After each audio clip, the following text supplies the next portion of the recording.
Okay, welcome everybody. I'm super excited. I got one of my longtime buddies here, Kirk Anderson, legendary tennis coach and coach developer.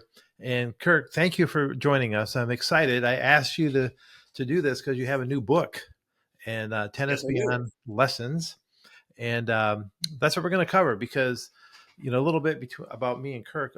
We're both from Michigan. Way back in the day, we were teaching tennis professionals in Michigan, and of course, he went to work for the USTA, became a coach developer, headed up their whole coach education department for many years. We collaborated in that. You were nice enough to let me speak at a lot of the conferences in New York during the Open, the Tennis Teachers Conference, which I missed, by the way. That was a great conference. And Yeah. we're just personal friends. Your wife, Carol, and I work closely with the USPTA. So when I found out about your book and your recent induction into the Hall of Fame, now I'm going to say this because I don't think Kirk would. So Master Professional with a PTR, International Master Professional, USPTA Master Professional, Hall of Fame, USPTA, National Pro of the Year, USPTA, National Pro of the Year, US or PTR. I don't know if there's anybody more decorated as a coach, Kurt, than yourself. I'm going to try to catch up someday. But seriously, I'm so thankful that you're here. I'm excited to share what we have here with the book. So thank you guys for joining us. And Kirk, I'm going to just kind of do interview style. So I have this PowerPoint. The next thing you're seeing here is just three quick questions before we dive into the content. So tell me, why did you write the book? Pretty simple. As a teaching pro, and you've experienced this too. As a teaching pro, we reach so many people on the court, and we give them lessons, and we make their strokes better, and we make them think better. But there's a lot of people out there that don't take lessons, or that want things that aren't necessarily covered in a tennis lesson. So there's nothing really on technique in this book, but it's how to play, how to compete, how to plan, how to play better and enjoy it more according to your strengths. And so we talk about how do you know what your strengths are, and then how do you enhance them. So there's just tons of people out there that have taken lessons or never taken lessons. And at the club, you walk out the door, and before you walk out the door, four people grab you and say, "Hey, did you see me play? Can you give me a tip?" And so they always want a tip. And so this is just a book of tips. I think that your next question is what it about. Some people have told me that, gosh, when I read your book, it's like a recipe book. I could just go down to one of the topics and plug in on it and say, "Oh yeah, that's good. I'll try that." Or I'll like any recipe book, you got the recipe, you got the formula, and you say, okay, I'll try that, but I'm going to do this or tweak this or add a little bit more of this, and so they can personalize it to their own needs. So I wrote it because I wanted to reach a lot of people. I wanted to be simple. I wanted to be easy to read, easy to understand, and easy to implement. Nice. And regarding that third question, who's it for? Obviously, a lot of people watching, they're players. They're still people who are competing, but I know that a lot of coaches, it's just me saying this, a lot of coaches are going to find this a really helpful book as well. So would you say it's really for both coaches and players? Yeah, yeah. And when I put the thing together, I was looking for that person that wants a tip, and or something outside of their lesson. And then I shared it with a few people that were players, age group players, and they said, "Boy, there's some pretty good stuff in here," and it just reminds me of things I need to do. And then when I've shared this to some pros, they said, "I'm going to buy this book for everybody on my staff because we need to know this and be reminded of these things along with the things that we're doing with our tennis lessons." So yeah, and so I was pleased to know it just wasn't for that person looking for tips, but there's some stuff in here. And one person said, "Gosh, I'm using this as for my own guidance, for my own development as a tennis director." There's a lot of good life skills in here too. So Nice. I was pleased to hear that. Okay, well, perfect. Thanks for answering those. So now let's go ahead and continue. All right, so Kirk, real quickly, the book consists of 14 chapters. I have them all listed here. And we're going to go a little bit deeper into those last three. We're going to break those down and kind of, I think you identified those as the ones that might be the most helpful. but they're 14 easy to read chapters. So before we go into the chapters that we're going to go a deeper dive on, is there any other thing you want to say about these other chapters? How'd you come up with the 14? Uh, no magic formula on the 14, but these were just things that I've discussed with people, and they found it helpful. Cool. And the things, so like number one, how do you determine your own preferred style? So I want you to play your best game, and how do you know that? What do you know about your best game? I gave a book to my neighbor. He said, "Yeah, I read that first chapter, and I'm trying to be somebody else. I'm trying to be a Pete Sampras, and I'm short and slow, so it's not working for me. So you help me identify where my strengths are, and we talk about your style, your strengths, and then we talk a lot about errors and what you should be doing in different court zones. So it's kind of a basic background of where you are when you're playing your best tennis, and then how do you make that your strength, and how do you augment that in your practices and your planning, so that you're always bringing your strength to your opponent. And then we go down further, and we talk about identifying weaknesses in your opponent. So if you think about it, if you're always playing your best, the best style that you can possibly play, and you can make your opponent play their worst style or the worst position that they like, or putting the ball in the contact zone that they're not comfortable with, how many more matches are you going to win if you're playing your best and your opponent, even if they're better, well, you're making them play their worst game. Right. And if that's the case, if you can do that, you're going to be winning a lot more matches. And then we get down to more different things. How do you make the best shot selection, and how do you reduce the errors? And you've talked about that many times. It's a game of errors, and Right. especially at the club level, at the high school level. My goodness, you watch people play and you say, well, why in the world did you hit that shot? Well, I saw Roger hit that, and I thought that I could, I hit it last week, Right. and it was the only time they hit it in their life. Right. But they're trying to do it, and it's just not the right shot to hit, and they're making a lot of mistakes, and they don't even realize it. But they remember that time they hit the ace, or they hit the passing shot down the line from 12 feet behind the baseline or whatever, and so Right. they try to replicate that. So we talk about all those things, and they're just reminders, they're just little tips on, okay, why did you play that shot? What's the result? What are you going to do about it in the future then? I love it. All right. Well, good. Thanks for kind of doing an overview of those. So now what we're going to do here moving forward is we're going to take those three ones that we're going to take a deeper dive: practice, competing, and keeping improving. So let's go on to that. All right. So that first area, Kirk, that we're going to identify, we're going to do a deeper dive, is the area practice. And I have a few things here on the screen that you chose that you wanted to talk about. So why don't you tell us what you think here in this area of practice? Yeah, practice is really interesting because there's a lot of people that think they're practicing and they're not really improving. So maybe they're doing the same thing over and over again. And my second topic here is deliberate practice. I think a lot of people have heard about deliberate practice, but what is that? It's conscious effort on improving a particular skill or a strategy or a tactic. But what are you working on, and what are you trying to improve, and what is it going to look like if you get there? And then are you working on it, and is it measurable? So let's say that one of the things you want to do is you've identified a weakness, and that's of your opponent, and it's their backhand return of serve. So are you able to hit the serve to their backhand in both the deuce and the ad court? Okay, that's a good question. And so people say, yeah, I think so. Well, are you doing it in a match? Well, I think so. Well, the last match I watched you play, you hit 75% of your serves right to their forehand. Well, I didn't know that. So, are you deliberately practicing so that you can replicate that in a match? And so what are you trying to improve? And that's just an example, but and so is it observable? Is it measurable? And then how do you gauge that? How do you make sure that you're improving every time you go out there on a practice court? So, uh, and you've seen a lot of people. I practiced for an hour today. What did you do? Well, I rallied. Rallied what?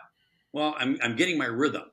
Well, that's not really improving. It's just like a runner going out and just jogging. You're not really improving to get faster. You have to run faster if you're going to run faster in a race. You have to press and practice deliberately on a particular skill if you're going to integrate that in your game. So that's what practice is all about.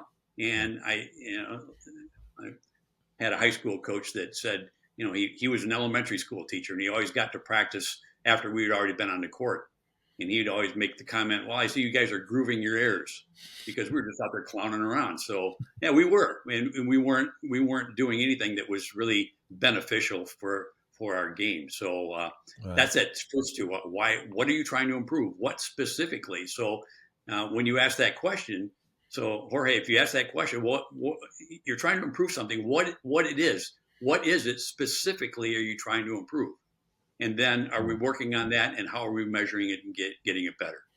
Yeah, I want to elaborate one thing about that, because I've asked that question, right? And I can see that if I ask that question to a good chunk of my players, they're going to answer me with a wish list. Like, I want to have a serve that's 130. So they're not even aiming at the right target. They're like thinking, well, what I want to improve? Well, I'd like to have a Rafa forehand, or a 130 mile an hour serve. And sometimes even what they think they want to improve isn't right.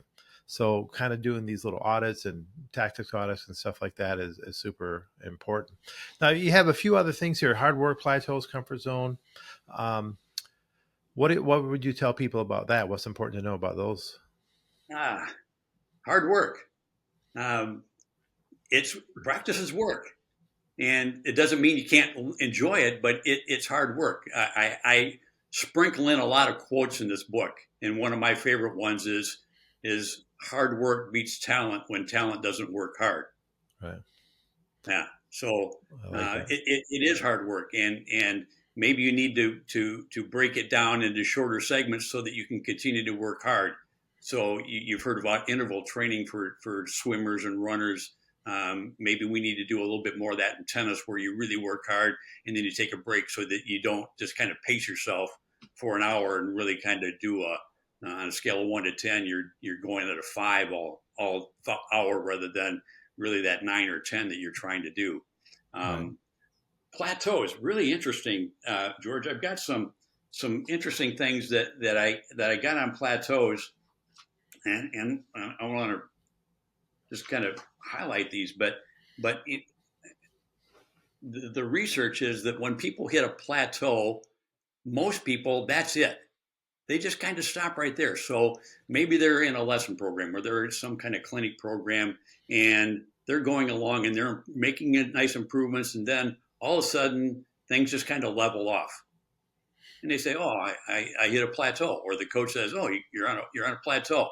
Well, most people, the research says, you just stop right there, because you don't change anything. So there are three types of plateaus that I read about. Number one is a consolidation plateau.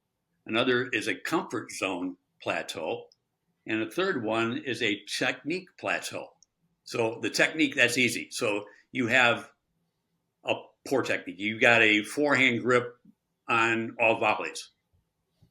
You're in trouble if you have to hit low backhand volleys Right. with a or low volleys periods, unless you learn how to hit with a continental grip. So there's plateaus. If you're serving with a forehand grip, well, you're really not going to get the kind of action you're going to want on the ball for putting spin on the ball if you're hitting with a forehand grip, or worst of all, like a Western forehand grip that you just pop the ball into the court. So those are technique plateaus, and sometimes they're hard to correct.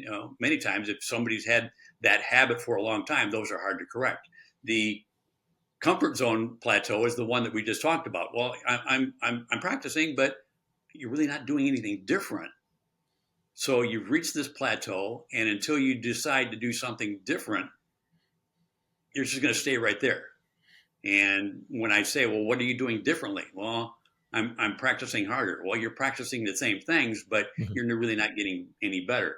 And then the consolidation plateau is maybe you've got a lot of information. You're working on some skills, you're working on some technique, you're working on some strategy. You made a couple of changes, and you just got you're kind of processing a lot of things. So you're kind of steady, but you're ready to launch on that consolidation plateau, which is a good plateau.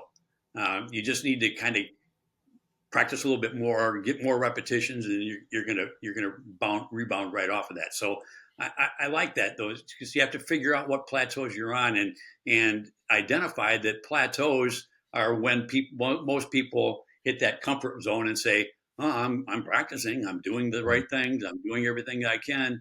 And the answer is you're probably not. You're not doing anything different. So Right. what are you doing differently to get off that plateau?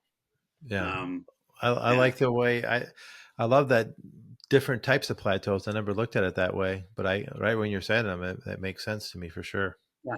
Hmm. Now, here's a great question. This bottom thing here, because people struggle with this all the time, and I've actually heard pretty good pros that I respect have differing opinions on this. But what have you Yeah. found about what's the best thing? What should people watching be doing? Spending more time practicing their strengths or fixing their weaknesses, or what did you find out? Yeah, yeah, this is pretty controversial, and I've made a statement. You can find all kinds of studies. Um, One thing that I read was that when you practice your strengths or when you practice your weaknesses, you get average. When you practice your strengths, you get excellence, and you want to bring excellence. So um, I use a quote in here that was from Psychology Today. It says studies have shown that when you focus on developing your strengths, we grow faster than when we are trying to improve our weaknesses. Mhm. Plus, people who use their strengths are happier, less stressed, and more confident. So I think the answer is you do both. You do both, but when you're in a competitive uh, in, in part of a competitive season, you want to enhance your strengths. You want to go into every match feeling that you're confident and you know what your strengths are and you know that you've practiced them and you're prepared. Right. Uh, During that off season is probably when you want to try to work on your weaknesses. I always suggest that if you're working on a weakness, you want to do that early in a practice session while you're fresh. Do it, jump into it, work hard, and then stop and then continue to work on your strengths. So you always end up on a high note. So uh, I'm pretty solid in throughout the book and about identifying your strengths, using your strengths. Don't worry about your weaknesses. You can read all kinds of things about if you're practicing your weaknesses, you're trying to and it's important, but that can't be your focus. You need to be where you are when you're playing your best, and that's using your strengths. Perfect. Let me ask you a personal question because this is where I've come down. I'm kind of aligned with you that I think you should spend most of the time practicing your strengths. But when someone says like, I take the weakness and I kind of put them in one of two silos. Because I think they're different. A weakness, as I define it, is something that's weak in your game. It's actually a liability.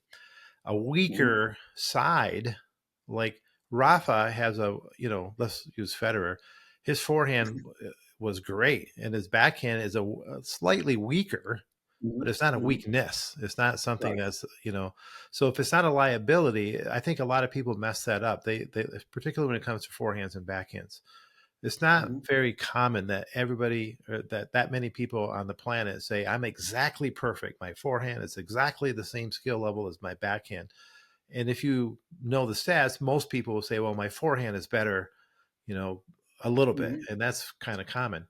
I think even Rafa, his backhand is amazing, but his forehand is probably a little bit more of a weapon.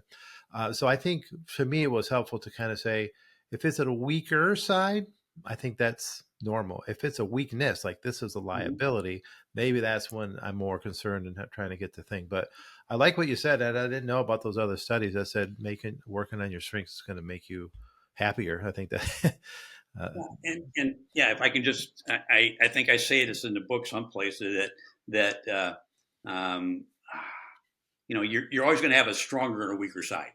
Right. So if your forehand's your strong side, that's your strength. Your backhand should be your most consistent side. So it should be your steady side.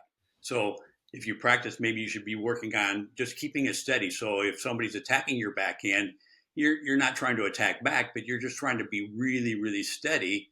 Slow it down. Maybe on a scale of 1 to 10, you're practicing at a 7, but you're just trying to be really steady on that weaker or less stronger side. Yeah, like you said, you're not a weakness, but the weaker side. Yeah, that's great. So thank you for that. That's pretty interesting. So, all right, we got a little bit more. So let's keep going. And I'm going to ask you this next question. Okay, so Kurt, number 2 here, the area we're going to take a deeper dive in from your book is this concept of competing. So there's a several little points here on the screen. So why don't you just tell us what you learned, what you want to communicate with people when it comes to competing? Yeah, this is the longest chapter in my book. Okay. And when I started to write it, I thought, okay, there's a lot here. I mean, you can almost have a whole book on competing. So it's interesting. Yeah, I'm sure you've asked the question. Every coach that's on your site asks that same question. Well, what's your plan? High school kids, what's your plan today? Well, I'm going to go out and see what's working and see what's not working for my opponent, and then I'm going to make my plan. Maybe into the third or fourth game. That's not a plan. Your plan, and you think about the real champions of the game. They take their strengths and they say, okay, this is what I'm going to do today. And even if they don't know anything about their opponent, this is what I'm going to do because this is my strength. It's not to say that you can't adjust. Right. And you probably do have to adjust. And I don't know where that is. And it's one of the chapters or one of the subheadings I talk about is adjustments. And, Billie Jean King said, champions adjust. And, what match have you ever played that you really haven't had to make some kind of adjustment? And it could be to your opponent. It could be to the conditions. It could be to the court surface. It could be just fatigue. It could be anything. So, even if you have a plan, you have to have plan B. And oh, by the way, have you worked on plan B? So, you've seen, again, league players or high school players. Well, what my plan was really wasn't working. So I started to serve in volley. Well, have you ever served in volley before? No, but I had to change it because I wasn't winning. So make sure that you have an adjustment, but you've already practiced what you're working on as far as plan B goes. So, number one is to have a plan. So if you have a plan, you can make adjustments. If you don't have a plan, you're just kind of shooting from the hip and you're bouncing around and it's like you wonder what happened at the end of the match. Well, I really didn't focus on anything. So and then when we make the review, well, how do you know what you did, what the plan was, and how you made the adjustments? You just kind of bounced around, so it's really hard to write a review at the end of a match. So that's the other thing. So and then the second one there, George, I think it's pretty interesting that if you take a look at the competitive climate and the mastery climate, so we want our students to be in that mastery climate. So if you take a look at the competitive climate, it's about winning, and it's about results, and it's about scoreboard, and it's about mistakes mean failure. And if you're taking a look at the mastery side, you're talking about performance and mastery and self-improvement and focus on learning and best effort rather than just winning and enjoyment rather than stress and controllables rather than uncontrollables. So, and I've got a whole segment in there with a chart on, what's mastery and what's competitive. And the competitive is, gosh, I've got to win. I've got to get the points. I've got to get my ranking. I've got to do this for the scholarship. I've got to do this for my team.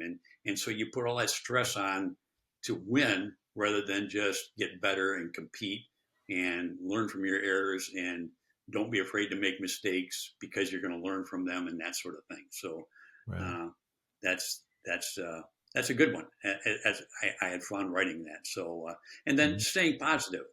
I've heard you mention many times that your self talk. Um, the studies that I've read that we have, I don't know how many thousands of thoughts a day, and 80% of them are negative. Right. And when we're playing tennis, I think it's even higher, Right. right? Our self talk just beats us up. And can you stay positive? Can you be kind to yourself? And if you make mistakes, you know, mistakes are going to happen. So okay, I made a mistake. Move on. It's time to move on. And I'm going to forward thinking. So and I use some quotes. It's next game. It's next play. It's next point. It's focusing on that forward thinking rather than dwelling on the past. Um, I always get frustrated when I hear television commentators say somebody dumps an easy volley into the net. Oh, they'll be thinking about that tonight. Well, the champions probably aren't thinking about that. They're thinking Right. about the next point, and so we can't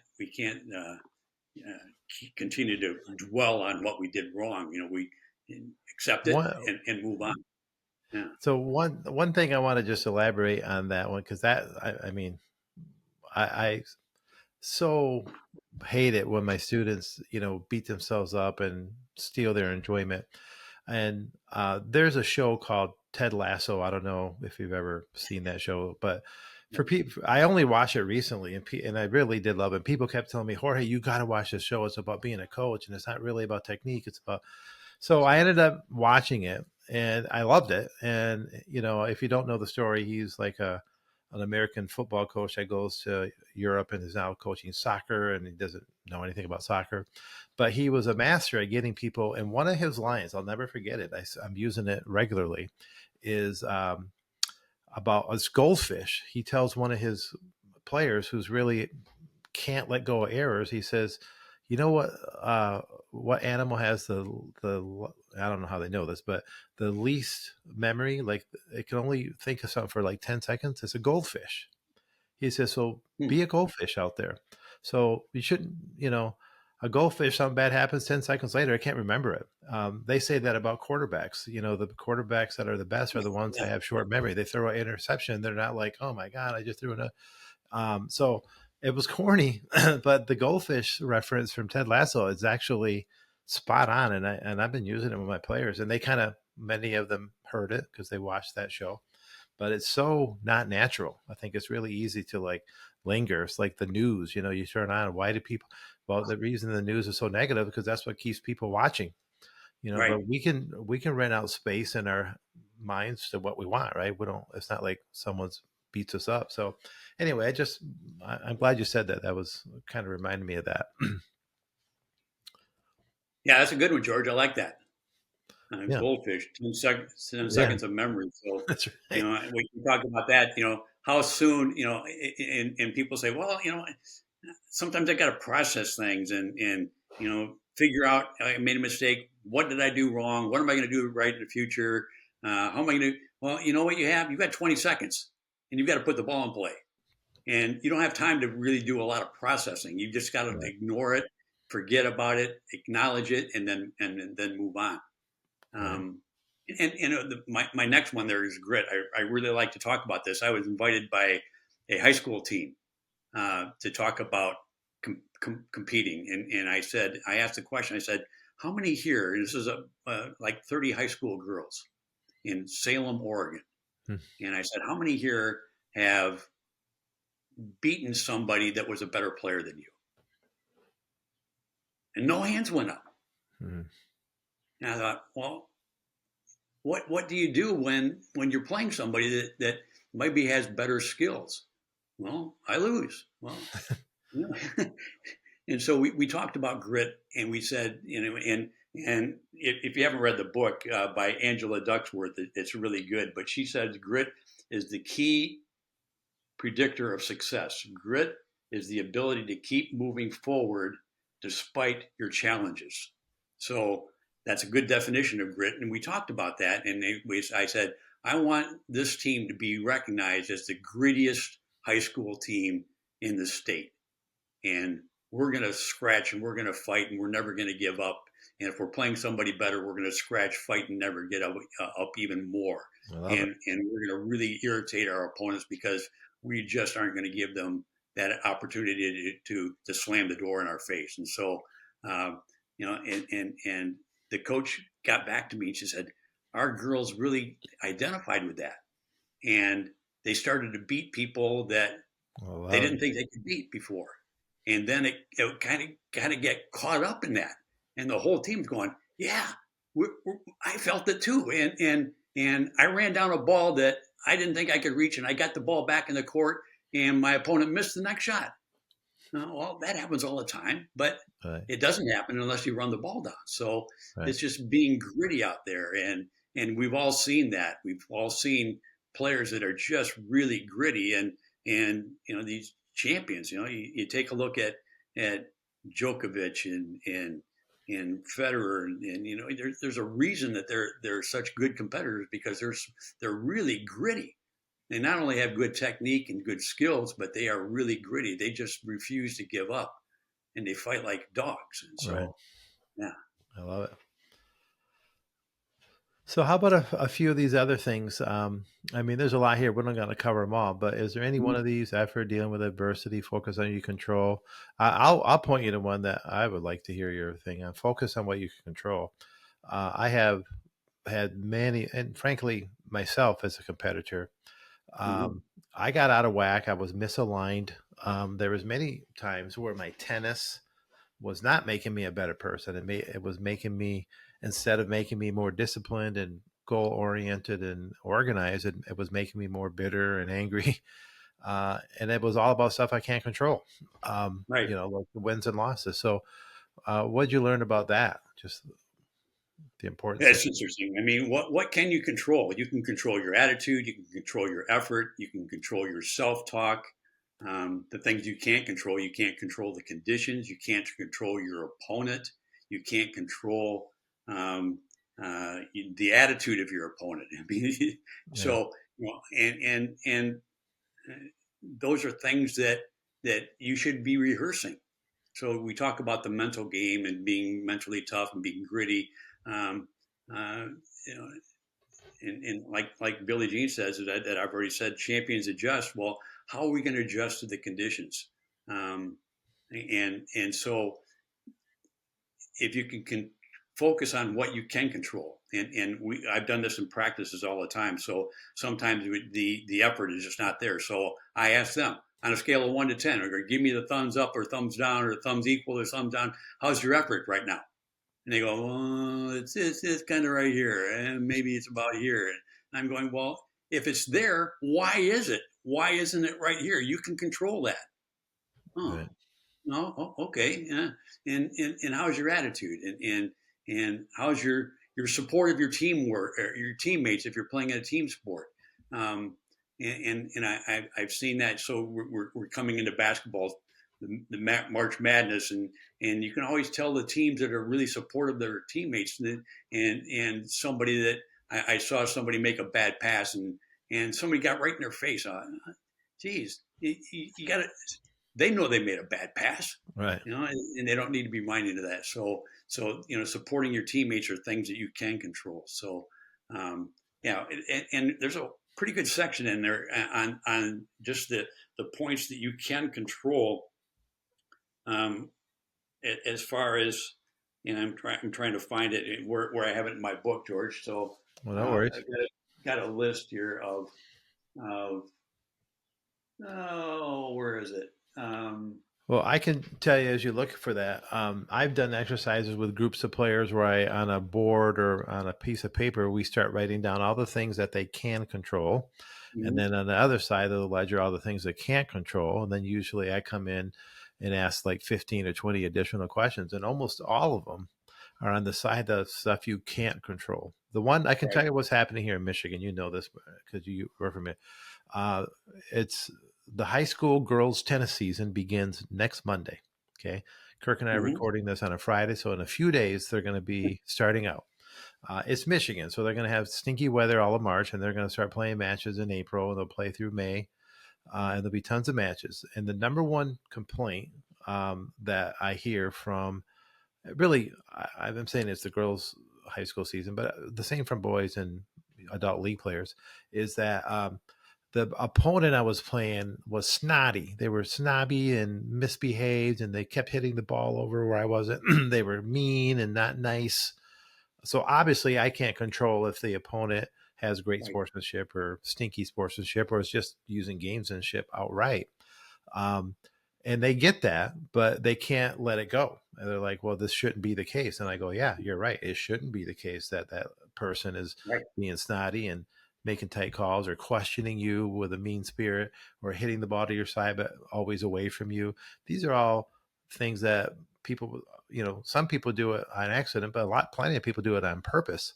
Right. And they're hoping that I can do that to Kirk, and Kirk will fall apart. He'll be so frustrated about what a jerk I am that he can't play well.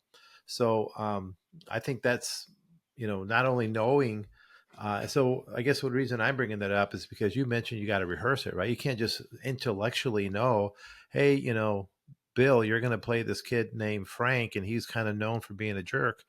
Well, head knowledge is one thing, but if you never practice how to handle all that stuff, then it ain't going to be any good just to know that it might happen. You got to have some skills at it. Right. Right. So yeah, and I like that list, George. And let your students do that. Let them prepare these lists, and those things that are under your control, or out of your control. Are they excuses? I've done that list too. So, Right. um, well, the sun was in my eyes, or the wind was at my back, or uh, I had a stomach ache, and so Right. that you can control the things that you can't control are your focus, your attitude, your desire, your thoughts, your effort, your actions, your confidence, and your behavior. Things that you can't are your other opponent's strengths, their actions, their feelings, dealing with the conditions, adversity, and distractions. So, Right. um, but I like that. Identify those, and have we rehearsed on what happens if you're playing a jerk, Right. because that happens a lot. You get Right. some bad line calls. How do you do that? How do you handle that?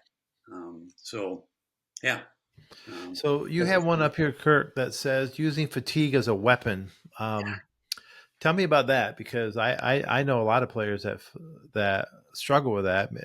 They get deep into or just hour three of a match and they're fatigued, and they don't look at it as a weapon. They look at it as a weakness, and then they you know, they they label themselves like I can't go deep. I'm not good in the third setters or stuff. So what'd you learn about that? well, I think I'm an example of that because I didn't have great skills. I wasn't a great striker of the ball. I didn't have a powerful game, but I knew that if I could wear somebody down, I had a chance to beat them.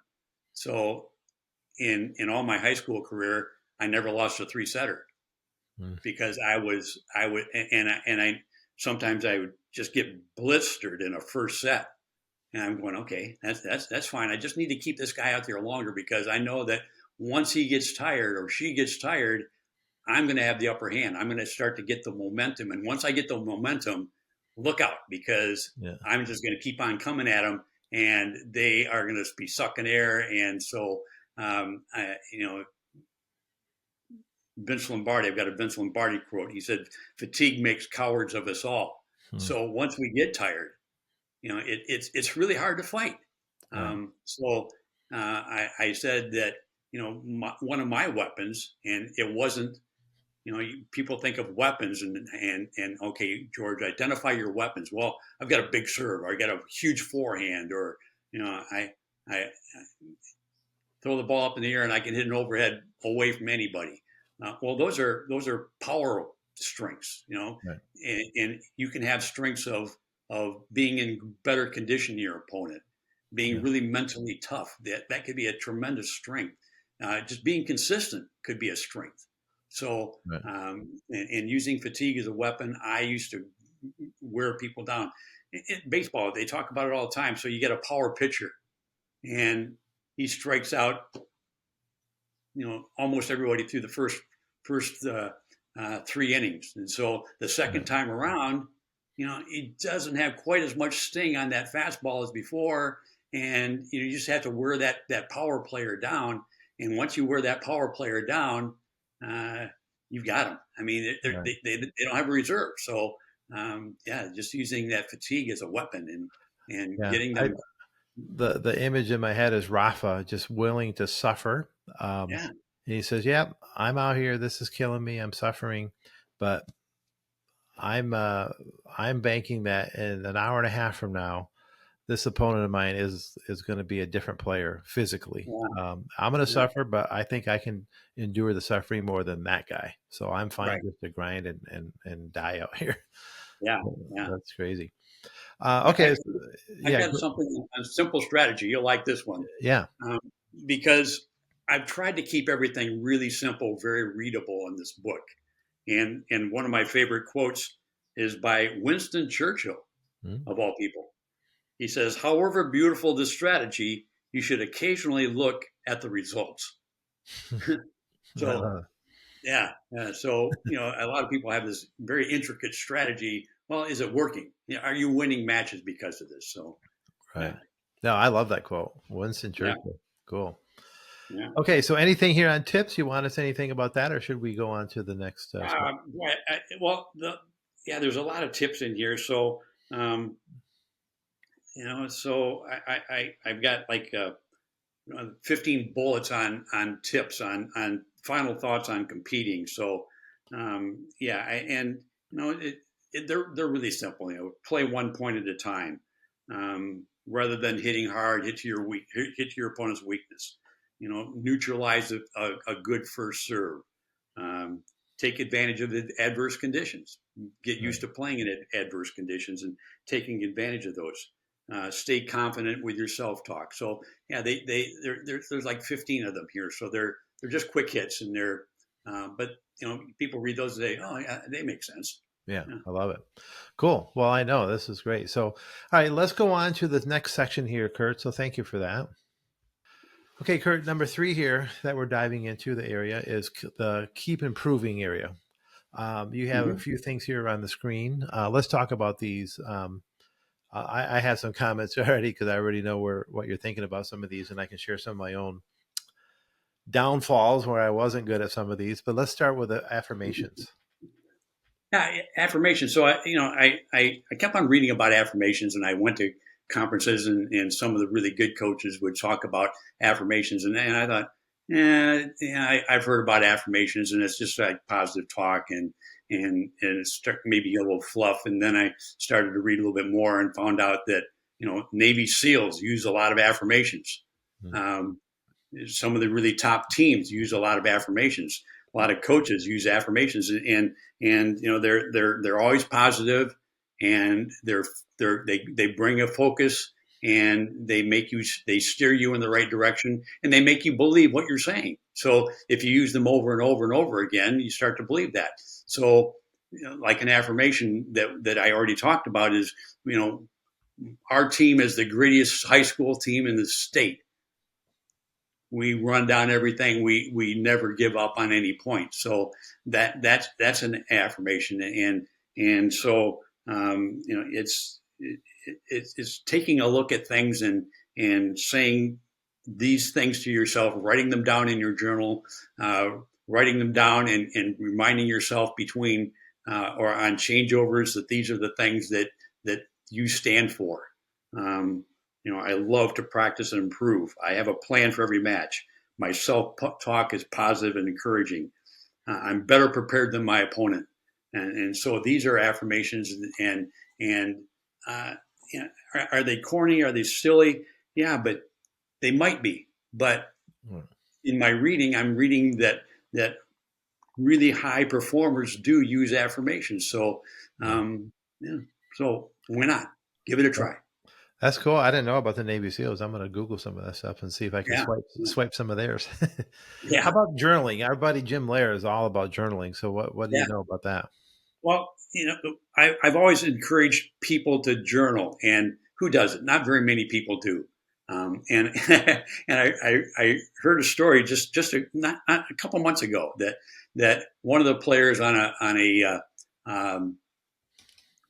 ladies team was journaling, and she would journal things after a match about her opponents, and which is good, because one of the things we talk about is use your strengths against your opponent's weaknesses. And so people say, "Well, I don't have time for that." And I'm saying, if it's 2 sentences, 3 sentences, put something down that reminds you of what you did well and what your opponent didn't like to do. Um, well, okay, I can do that. So if they do that in a journal, pretty soon you come up with kind of a neat plan. And then my story was that other people were coming to her, people on her team, and saying, "Hey, I'm playing Betty. You played her, 3 months ago. What can you tell me about her?" So they didn't do it themselves, but they found that it was valuable Right. to help them prepare to play somebody else. So if you can remember, because you don't remember everything about somebody, but and it might be at the end of a match, say, "Gosh, they didn't do this very well, but I didn't make them play that shot very often. Right. So I'm going Yeah. to come off right out of the gate and make them play that shot a lot more frequently." Oh, and by the way, and Jorge, you've had this experience. So you've got a shot that's working. Maybe you're serving, you know, to that backhand, and they're just making mistake after mistake after mistake, and then they change it and they serve to the forehand, and their opponent just cracks a forehand winner. And you say, "Well, why did you change?" Well, I thought they might get a routine and expect that ball to come into their backhand.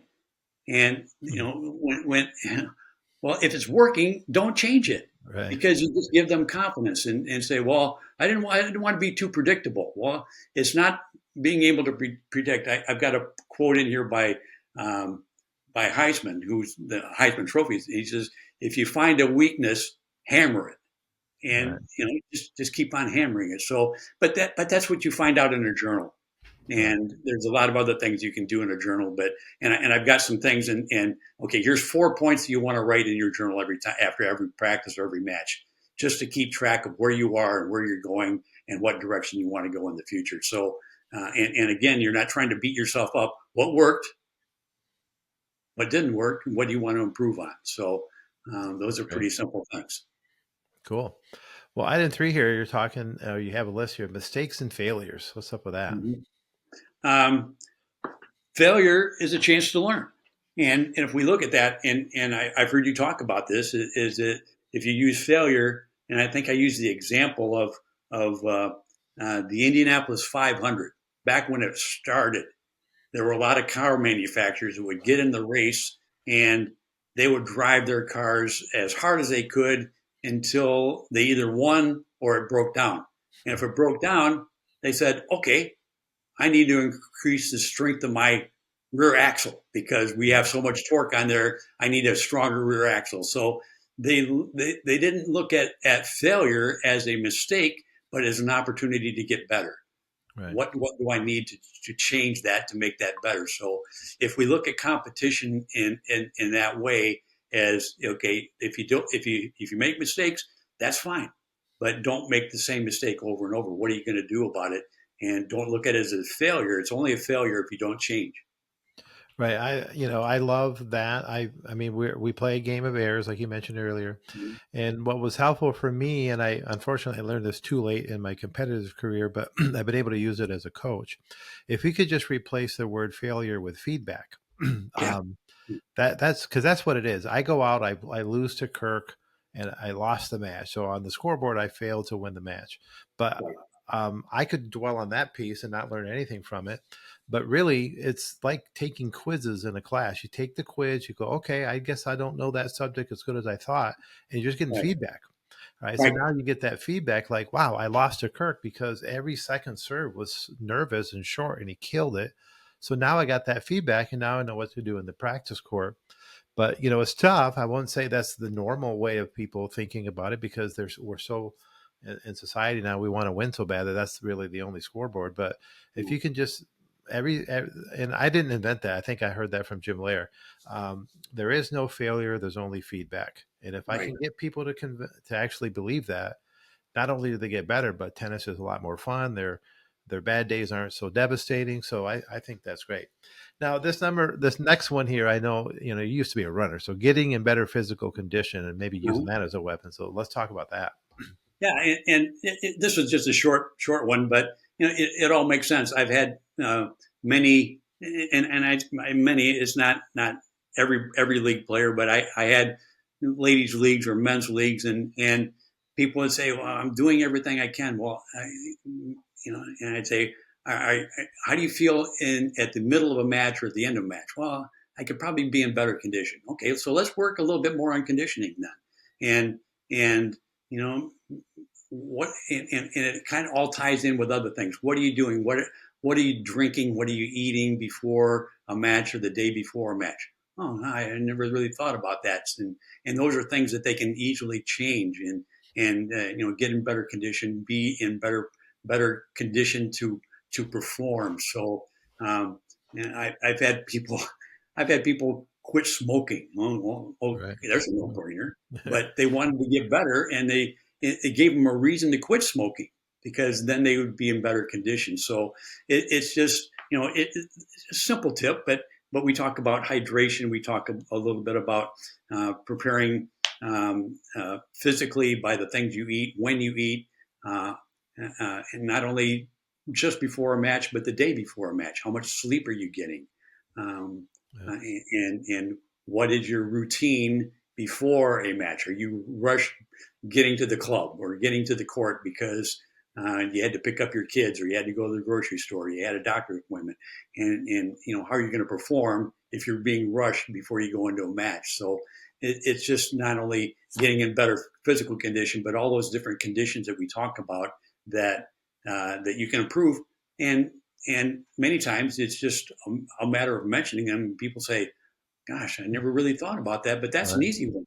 I can do that. Yeah. Right. That's cool. How about vision for success? Goes right back into practice, and you build your confidence by being prepared. And how you prepare, you're prepared by practicing the right things. So you want to win matches. Everybody wants to win, and that's your vision. And how do you get there? So that's your system.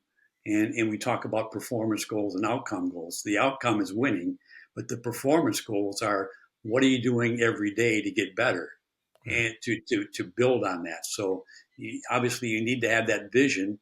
And what does success look like? Well, success looks like playing your best by staying with your game style, um, by deliberately practicing. So it all kind of circles back. You're identifying mistakes as opportunities to learn, and then you're going to practice so that they are your strengths and they are uh, measurable, and that you're succeeding with making those small improvements every time you go out on the court.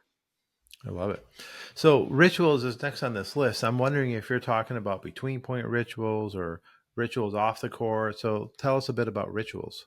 Yeah, and I think both. Jim Lair talks a lot about rituals, but I've got a couple paragraphs that they just help you focus on your concentration. So Right. if you rush because you're not performing your ritual, are you taking a deep breath before you serve? Are Right. you looking at a target? Are you thinking about the serve and the next shot? Those are things that you can do preparing yourself. And again, those are not that's not rocket science. But are you doing those things before you put the ball in play? And then we talked about getting better physical condition. What is your ritual? Your pre-game ritual, and you take a look at most professional teams. They've got this whole series of things that they do. They have a review in the morning. They go for a shoot around in the afternoon. They review again in the prior to the match. They have their pregame meal, and then they have their game. So they do all those things. And I've got a quote in here that was again by a Navy SEAL. Um, the amateur practices until they get it right. The professional practices until they don't get it wrong. Mhm. So, you know, Yeah, I I like don't it. know. Yeah, again, Navy SEAL, they can't afford to get it wrong. So Right. you'll have to talk to those guys because they say, if you get it wrong, you're dead. You Right. just, literally, you can't afford to get it wrong. So they practice it over and over and over again, and they do that with rituals. They do that with affirmations. So they create systems that they can adhere to that keeps them focused. I love it. Okay, so the last one on the list, I'm interested to hear you talk about progress over perfection. I think this is something that plagues a lot of players. So, what did you learn about that? Okay, and I've got a quote from a tennis player. Actually, I actually use some tennis players in my quotes, Oh, but I yeah, love it. James Blake, who we all know, says, "Don't worry about winning every match or about your ranking. Just worry about getting better." Right. And I think that's pretty powerful. That everything you do builds on everything else that you accomplish. So if you just keep on working on getting better, and it's not perfection is winning, and you can't you can't control winning, but you can control your effort, your preparation, your progress, and it goes back and you can take a look at all the things you can. How's your conditioning and fitness? How's your strokes and your technique? What's your competitive strategies? How's your uh, positive mental attitude? So, are you progressing in all those four areas in your game? And if you are, you're going to reach perfection. You're going to reach more wins and more success in your game. So, um, um, yeah, just keep on progressing, keep on getting better. I've had a lot of students that they lose a lot of matches, and as long as they're positive and they're saying, yeah, I can't wait to play Jorge again because he beat Right. me the last time, but I've made a lot of progress in the last 3 months, and Right. I'm going to get to. So if that's the attitude that they have, they keep on progressing, and if you can get that with your students and with yourself, you're going to have a successful life. That's awesome. So, Kurt, that was the third area we dove into. So, this is really good. Let's go here in a second and let's talk about how people can get your book. Okay. All right, so Kirk, again, thank you so much, buddy, for spending time. When I got the book, and you were kind enough to give me a signed copy when we were together in Orlando, which I appreciate very much. But I thought I'm going to call up this guy, this buddy of mine, and get. I wanted people to know about it because it's such a practical book. It's packed with tons of stuff, probably hundreds of concepts. And if you just got, tied on to four of them, and they'll be different for people depending on what resonates with them. But so tell us a little bit about for those that want to go more and maybe find out where to get the book. How do you get the book? It's only available on Amazon, Okay. so you can go to Amazon and there's if you just Google tennis books on Amazon, there's like 4,000 books literally on tennis. So you've got to use the titles: Tennis Beyond Lessons, Coach Yourself to Better Tennis, Kirk Anderson. It'll pop right up and you'll see this. You can get the paperback for $12.99. You can get the ebook for $1.99, and if you're a Kindle Unlimited user, you can get it for free. I So we've love it. tried to make it as affordable as possible. Here's the other thing, and I've got it. Thanks for putting this on here. That all the profits are going to be donated to the International Tennis Hall of Fame. That's So great. I'm not going to be making any money. I'm not making any money yet, but if I do, I'm going to donate all the profits to the International Tennis Hall of Fame. That's Um, awesome, Kurt. Very classy of you, typical. And of course, my first trip to the Hall of Fame ever at age 61 or 60 was 2 years ago. I'm going back in a couple of months. So I'm excited about that. So listen, I hope you guys reach out. 100% of the profits go to International Tennis Hall of Fame. Amazon, you see what the book looks like right there. Kirk, I want to thank you again for making time to meet with me and so I can share this with all our followers. And again, I want to personally thank you because you've been such a good friend to me. Kirk had me out. My fame to claim was I was your first visitor in your new home in Portland. I drove, or I didn't drive. I flew from Michigan to Portland. And I was your first guest with your lovely wife, Carol. So, thanks again for all you've done for tennis and for me and for coaches. And I appreciate your time, buddy. Thanks so much. well, thank you, George. I really appreciate it.